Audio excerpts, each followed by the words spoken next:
কিন্তু খবর আছে আজকে আমি রান্না করেছি মুরগির মাংস, একটা মাছের তরকারি আর হচ্ছে সবজি মানে পুঁইশাক ভাজি। তো শাক দেখলেই মনে চায় অনেক বেশি কাঁচামরিচ লেবু টেবু দিয়ে সুন্দর করে মাখিয়ে ভাত খাবো, মানে আসলে মন চায়, কিন্তু আসলে খেতে আমার কাছে এতটা কেন জানি ভালো লাগে না। তবে নিজেদের গাছের পুঁইশাক তো একদম কোনো সার টার দেওয়া ছিল না, খেতে মোটামুটি বেশ একটা ভালোই ছিল।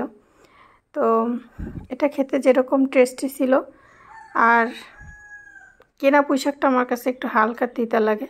তবে পুঁইশাকের ভিতরে আমি সবসময় একটা আলু কেটে দিই, তিতা তিতা ভাবটা চলে যায়, আমার কাছে এটা মনে হয়। তারপরে আজকে যেটা রান্না করেছিলাম সেটা হলো, এটা যে কি বলে কি জানো, ঝিঙ্গা। আর আমার মনে মনে বলতেছি ধুইনসা ধুন্দল, মানে এগুলো মনে হইতেছে তরকারির নাম। তো যাই হোক, মাছটা আমার পছন্দ না, ভাটা মাছ দিয়ে না, ভাটা না, কী মাছ ছিল জানো, ভেটকি মাছ, মাছের নাম ভুলে যাই। তারপরে হচ্ছে এই যে মুরগির মাংস, তিনটা রান্না অনেক বেশি মজা হয়েছে আজকে খাবার। আমি একা খাচ্ছি না, সাথে আর একজনের রিভিউ দেওয়ার জন্য নিয়ে আসছি।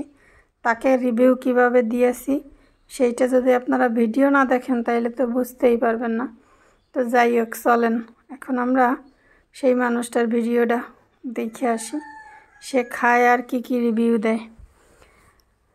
তো আমি এই যে আমার খাওয়া শেষ, পরে আমি ওনার খাওয়া ভিডিও করছি।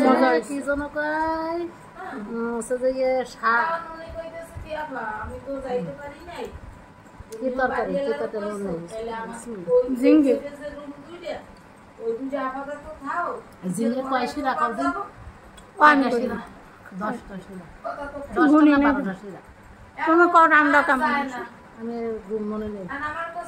মজা লাগতেছে, সুন্দর।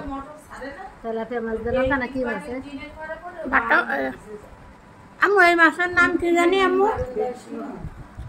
ভেটকি মাছ আর ঝিঙ্গে, খুব মজা।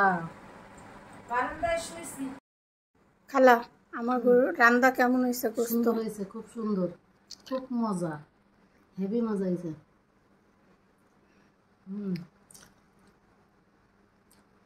বিশাল মজা হয়েছে। তার তো জাল দিলে ভালো লাগতো। আরো জাল? ওরে আল্লাহ, আমি খালার লাগে কত জাল দিয়ে রাঁধছি, তারপরেও আমার খালা কয় কি আরো জাল দেওয়ার কথা। আরো আমি খালা মুরগির গোশ খালা কয় যে আরো জাল দিতি।